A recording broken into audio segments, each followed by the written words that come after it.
You know the Old West for shootouts and sheriffs, but the 7 banned truths about the Old West. You've never heard of Flip That Story on its head. In one terrifying spring, over 6,000 black families risked everything to escape the South.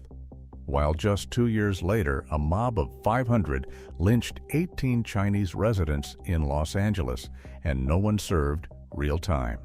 Myths you grew up with erase not only the bloodshed, but the migration waves, rebellion, and heartbreak that built the frontier's real legacy. These are the facts Hollywood covered up, with names, numbers, and crimes that will change how you see America forever. So how did hope turn so quickly into horror? And what else have we never been told? Number 1.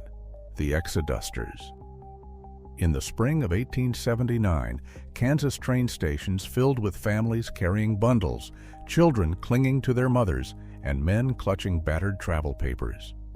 Nearly 6,000 black migrants poured into the state that season alone, fleeing Southern terror and looking for a place to start over. Over the next decade, Kansas would see its black population jump by 27,000, an exodus so large that newspapers called it a fever. The journey was brutal. Diaries from Nicodemus settlers describe marching 15 to 25 miles a day, sometimes through mud or freezing rain, with only a single meal left by the time they reached the border. Letters to the Freedmen's Bureau tell of parents bargaining for train passage, sleeping under depot roofs, and rationing bread so the youngest would make it. One family from Mississippi spent every dollar they had on tickets, arriving with nothing but hope and a battered suitcase. Most came for land, real land, promised by the Homestead Act to any head of household, regardless of race or gender. In towns like Nicodemus, Exodusters built schools and churches from sod and scrap wood, naming streets for the places they'd left behind. Some towns thrived, others faded, but the diversity of the frontier was set in stone. The Old West was never just white. That's a Hollywood rewrite. Number 2, the Los Angeles Chinese Massacre. On the night of October 24, 1871, gunfire echoed through Calle de los Negros. A white rancher lay dead, and within an hour, rumors swept across the city. By sundown, a mob of 500 men and boys, armed with pistols, axes, and rope, surged into Chinatown. Shop doors were smashed open. Victims were dragged into the street. Some pleaded in broken English. Others were silent. 18 Chinese men and boys were lynched or shot. Doctors, cooks, merchants, a teenager barely 15. The bodies were left hanging from wagons, lampposts, and the jail yard fence.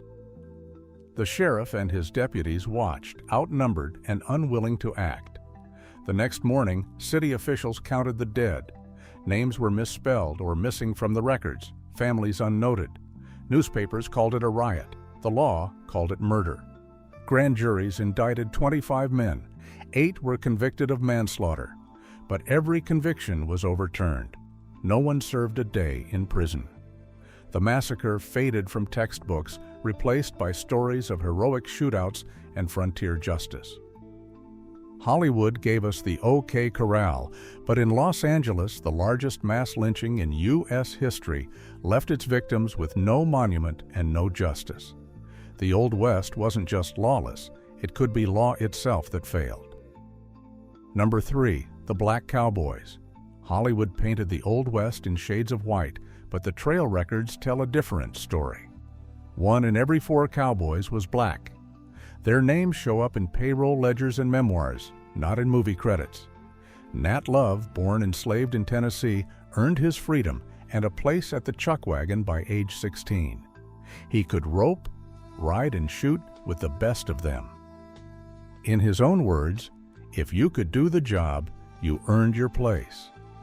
Love's memoirs describe cattle drives from Texas to Kansas, nights spent guarding herds, and the danger of stampedes or rustlers. He won roping contests in Deadwood, South Dakota, and worked alongside white and Mexican hands. equal in skill, but not always in respect. Bose Icard rode with Charles Goodnight on the Goodnight-loving trail, keeping the accounts and guiding herds through Comanche country. Goodnight trusted Icard so much he carved a tribute on Icard's gravestone. Splendid behavior. Trail bosses paid black cowboys the same as white ones when the work was hard and the risk high. Ledgers from the 1870s list black wranglers, cooks, and trackers, sometimes by nickname, sometimes by full name. Their signatures are there even if their faces are missing from the silver screen. The result was a workforce built on skill, not skin. But as dime novels and movies took over, black cowboys faded from the story. Their real legacy is found in the dust of the trail, not in Hollywood's glare. Number 4. The Pony Express collapse. In April 1860, 3 partners, William Russell, Alexander Majors, and William Waddell, unveiled the fastest mail relay in America. Riders changed horses every 10 miles, racing through storms, bandits, and wilderness. The legend was born overnight, but the numbers never added up. By the end of the first year, company ledgers showed losses topping $200,000, a fortune at the time. Payrolls went unpaid. Horses were sold off to cover debt. The Express survived on borrowed money and hope. Then, on October 26, 1861, the transcontinental telegraph line went live. In a single day, coast-to-coast messages traveled by wire instead of saddle. The Pony Express shut down without warning.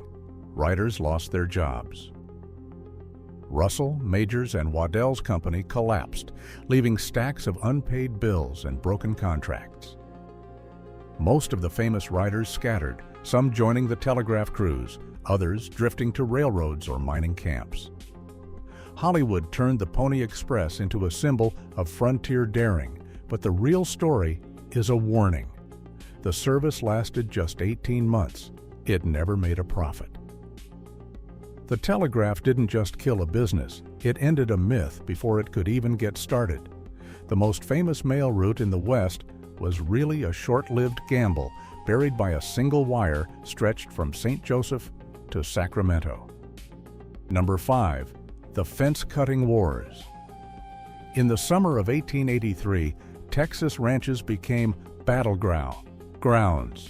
Drought dried up creeks, and barbed wire, cheap, sharp, and patented by Joseph Glidden just a decade before, locked small cattlemen out of water and grazing land. By night, faceless riders in flour sack masks cut miles of fence with nippers, burned pastures, and left warnings nailed to posts. The damage was staggering. $20 million lost in a single season, and at least 3 men killed in shootouts between cutters and guards. The violence forced lawmakers to act. By January 1884, Texas had outlawed fence cutting and required gates on public roads.